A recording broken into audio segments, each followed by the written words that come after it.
ইতিহাসে লেখা থাকবে যে বাঙালি হিন্দুর চিন্তা করেছিল সেই বাঙালি হিন্দু তারই সর্বনাশ করেছিল। দুটি মহারাজের ছবি আপনারা দুই পাশে দেখতে পাচ্ছেন। একজন ভারত সেবাশ্রমের, যার বয়স বর্তমান সময়ে 72, তিনি সুগার পেশেন্টও এবং দীর্ঘকাল ধরে এই রোগে ভুগছেন।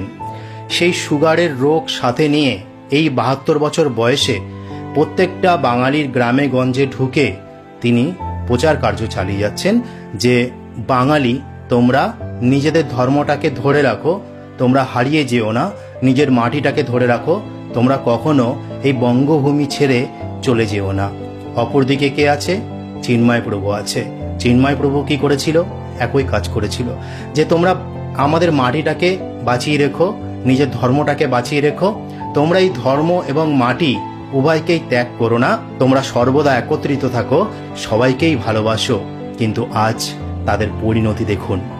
চিন্ময় প্রভু আছে জেলে, তিনিও একজন সুগারের পেশেন্ট, তারও হাই সুগার। আজ 1 বছর হতে গেল তিনি কারাগারের মধ্যে বন্দী। কেউ দেখার নেই, কেউ উচ্চবাচ্য করার নেই, কোনো বাঙালি হিন্দু কোনো কিছু লড়াই করছে না।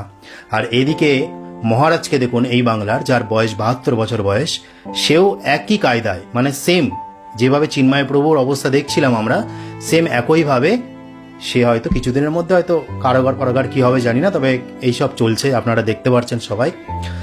তো এখানে দেখুন, এইবার কেন বললাম যে বাঙালি হিন্দুই বাঙালি সর্বনাশ করেছিল, এটা ইতিহাসে কেন লেখা থাকবে?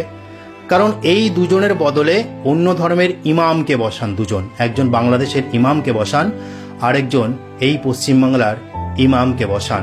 তাদের ওপর যদি এরকম আরোপ উঠত, তাহলে সেই ইসলাম সমাজ, আমি তো তাদের অনেক ভালো বলবো, তাদের একতা নিয়ে, তারা যেভাবে একতা হয়ে থাকে, ওয়ান অফ দ্য বেস্ট ওয়ার্ল্ডের মধ্যে তাদের মধ্যে একতা আছে।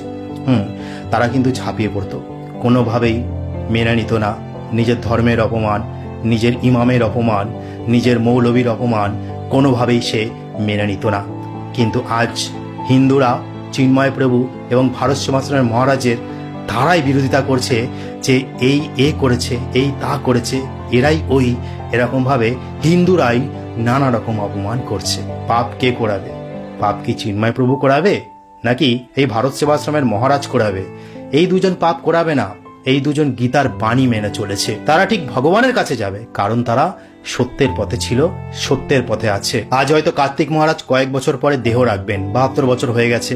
চিন্ময় প্রভু কারাগারে থাকতে থাকতে হয়তো তিনি মারা যাবেন, দেহ রাখবেন। কিন্তু আজ এই দুই মহারাজের অপমানে যারা চুপ আছেন, যারা নিশ্চুপ আছেন, যারা দোষারোপ করছেন, আপনাদের কিছু হবে না, কিন্তু আপনাদের প্রজন্ম আপনাদের কাছে প্রশ্ন করবে যে মা, বাবা, এটা তোমরা কেন করেছিলে?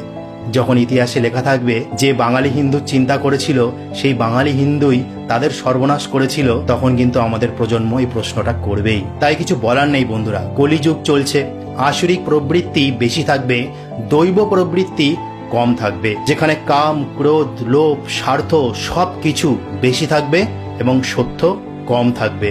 কিন্তু একটা কথা কি জানেন তো, সত্যের জয় অবশ্যই হবে, সত্য মেব জয়তে। আর যে যে যেমন কর্ম করবে তার ঠিক ফল ভগবান ঠিক দেবেন। তাই এই দুজন মহারাজ যে কর্ম করেছেন তাদেরও ফল ভগবান দেবেন, এবং যারা তাদের বিরুদ্ধে ষড়যন্ত্র করেছিলেন তাদেরও ভগবান ফল প্রদান করবে, আর যারা চুপ থেকেছিলেন তাদেরও ভগবান ফল প্রদান করবে।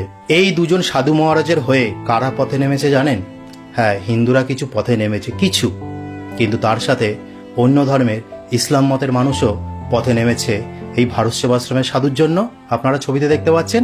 এবং চিন্ময় প্রভুর হয়ে সরকারকে একদম শটানে প্রশ্ন করেছিল যে আপনি চিন্ময় প্রভুকে কেন গ্রেপ্তার করেছেন? এটা তো উচিত নয়, আপনি যে মিথ্যা মামলাটা দিয়েছেন সেটা অনুচিত।